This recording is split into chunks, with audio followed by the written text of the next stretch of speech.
పనితీరుని పెంచేటువంటి దివ్య ఔషధం ఏంటో తెలుసు కదా?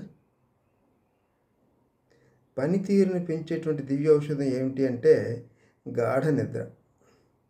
నిద్ర సరిపోకపోతే ఎన్నో దుష్ప్రభావాలు కలుగుతాయి. నిద్ర సరిగా లేదనుకోండి, కాన్సంట్రేషన్ దెబ్బతింటుంది, ఏకాగ్రత పెట్టకపోవటం, జీవక్రియకు అంతరాయం కలుగుతుంది, అంటే డైజెస్టివ్ సిస్టమ్కి ఇంటరప్షన్ అవుతుంది, మానసిక స్థితిలో స్థిరత్వం లేకపోవటం, మెంటల్ స్టెబిలిటీ ఉండదు, బరువు పెరగటం, వెయిట్, అధిక రక్తపోటు, హై బీపీ, అటువంటి ముప్పులు ఏర్పడతాయి. అందుకే సమతుల ఆహారం ఎంత ముఖ్యమో, బ్యాలెన్స్డ్ డైట్ అన్నమాట, సమతుల ఆహారం ఎంత ముఖ్యమో తగినంత నిద్ర కూడా అంతే అవసరమని గుర్తించండి. అదే మీ పనితీరుని పెంచేటువంటి దివ్య ఔషధం. మరిన్ని మంచి వీడియోల కోసం యువీరా 56 యూట్యూబ్ ఛానల్ని వీక్షించండి, సబ్స్క్రైబ్ చేసుకోండి.